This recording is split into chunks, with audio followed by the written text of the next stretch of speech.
Okay, so this lesson is on triangle congruence proofs. So using what we learned the last time on the shortcuts to go a little bit further and write a two-column proof.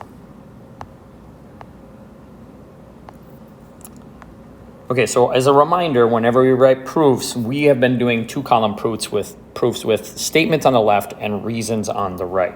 And you need to make sure that every statement you make is supported with evidence.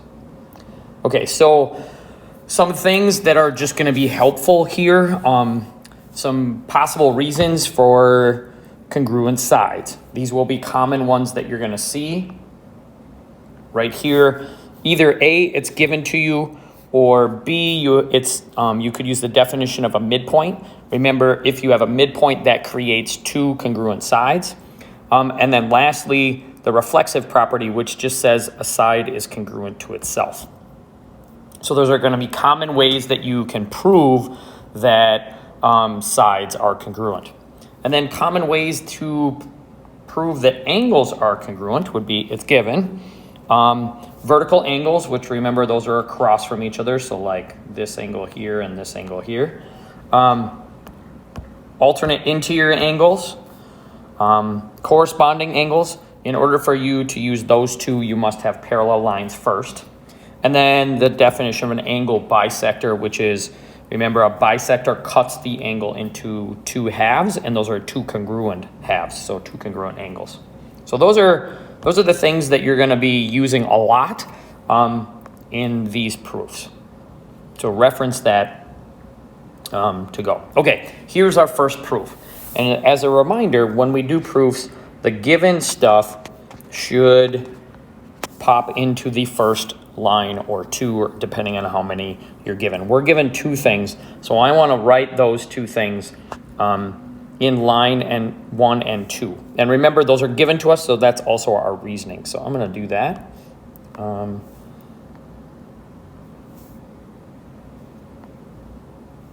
Okay, so our first statement is yx is congruent to zx, and the reason for that is that it's given.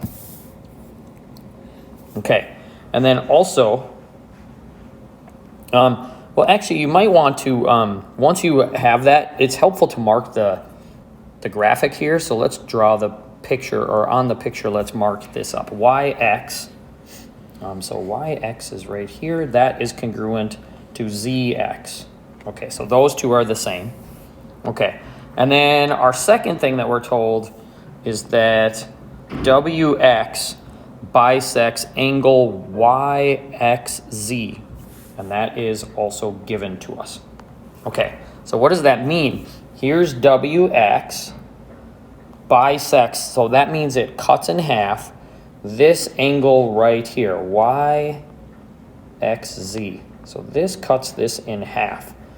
So what does that mean? Well, it means that this angle here is congruent to this angle here.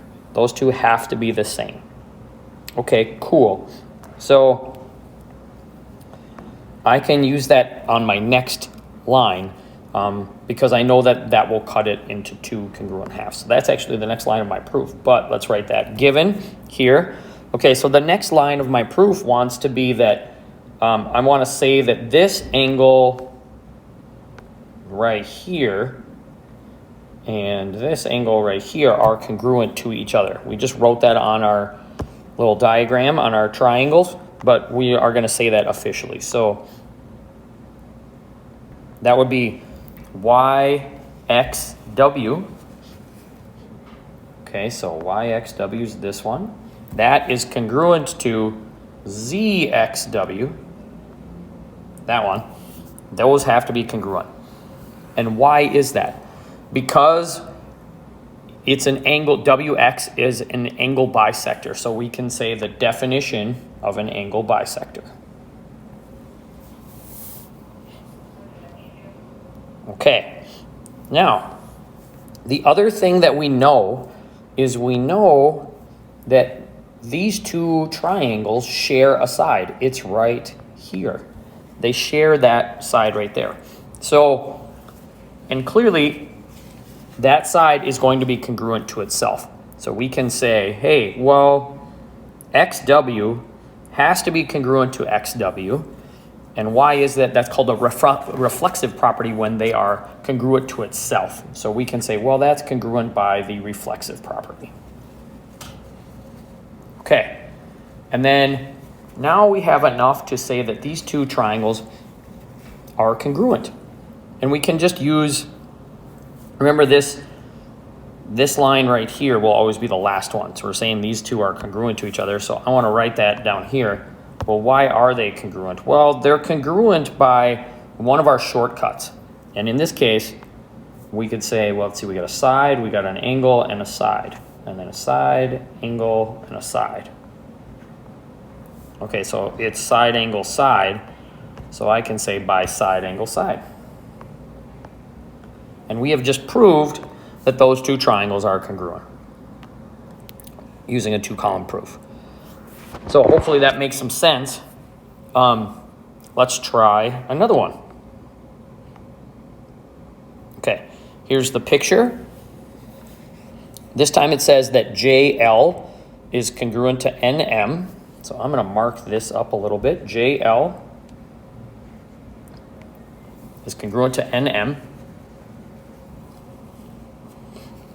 And then it also says that K is the midpoint of JN. So if K is in the middle of this segment here, that means that this segment and this segment have to be congruent.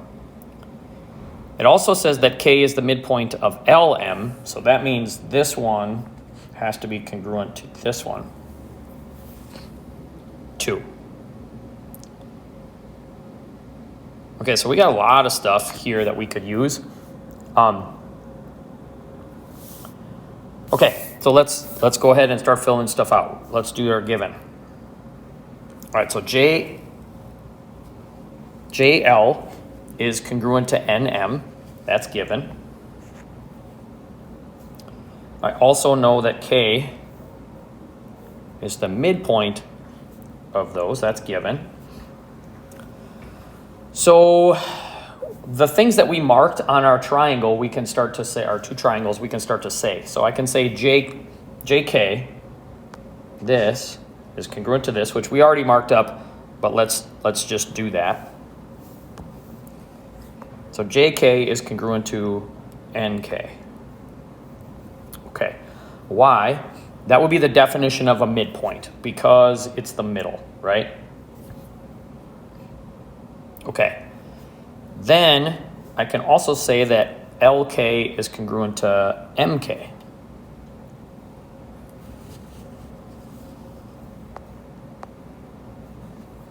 That is also the definition of a midpoint. Okay, and then the last thing is we want to say, well, what triangle congruency can we use? Well, I actually could use side, angle, side. If I had another angle, I'd have to put there, but we have enough sides right now. We have side, side, side. So we can say that these two triangles are congruent by side, side, side. And we're good. And that, we've just proved that those two triangles are congruent. So hopefully that makes some sense. We're going to try another one here. So before we do that, let's just kind of review. What does corresponding parts of congruent triangles mean? Corresponding parts of congruent triangles are congruent. It means all of their angles that correspond, these, are congruent, and all of their corresponding sides are also congruent. So if you can prove that two triangles are congruent, all their corresponding parts are congruent. So when do you want to use this CPCTC? You want to use this when you're asked to prove that parts of the triangles are congruent. So we haven't done that yet, but we're going to try one here. But first, you want to prove that the triangles are congruent. And you're going to do that using just what we just did on the previous two proofs. Something like this, okay? So we want to prove that they're congruent using one of our shortcuts. And then once you know that they're congruent, then you could say their parts are congruent. Okay, so what does this look like? Well, here's one. This says PS is parallel to QR, So I'm going to put the parallel thing in there. QR. Okay. And then angle QPS. QPS, that's this angle, is congruent to SRQ. That's this angle. Right there. Okay. And then we need to prove not that the two triangles are congruent at the end. We're trying to prove that PQ is congruent to RS. In order to do that, we first have to prove that the two triangles are congruent. If we can do that, then we're good. So I want to prove that their two triangles are congruent first. Let's start out by just writing what we know. Okay, so PS is congruent to QR, given. Angle QPS is congruent to SRQ, given. Okay, now, because these two lines, I'm going to use a different color here. Let's do green. This line and this line are parallel. They are cut by a transversal right here. Okay, so this angle here and this angle here are alternate interior angles. If PS is parallel to QR, which they are, then those two angles have to be congruent to each other. So that's what we're going to say. So we know then that this angle has to be congruent to this angle. So let's write that. That would be angle RQS has to be congruent to angle PSQ. And why? We said that alternate interior angles.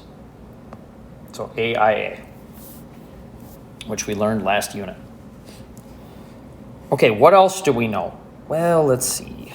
We also know that they share a side. So here's the side that they share. So QS has to be congruent to, in this case, SQ. And why is that? Well, a segment is congruent to itself. That's called the reflexive property. Okay. So now we should have enough to prove that the two triangles are congruent. Let's see here. We've got an angle, another angle, and a side. Okay.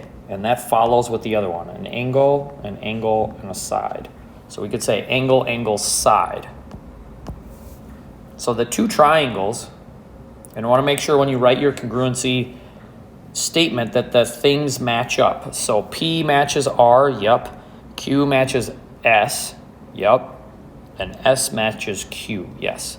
Okay, so PQS is congruent to triangle RSQ, and they are congruent by, as we just said, angle, angle, side. Okay, now that the two triangles are congruent, these two triangles, this triangle and this triangle are congruent. That means all of their parts are congruent. So we're trying to prove that PQ, this, is congruent to this, SR, or RS. We don't know that they are. Well, now we do. The two triangles are congruent, so they have to be congruent. So we can say that they are congruent. Why? Because corresponding parts of congruent triangles are congruent by CPC/TC. And that's how you'll use that.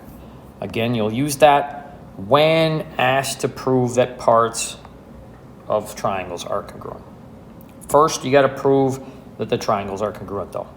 Okay, I hope that makes sense. Here's your assignment. Good luck. Take care.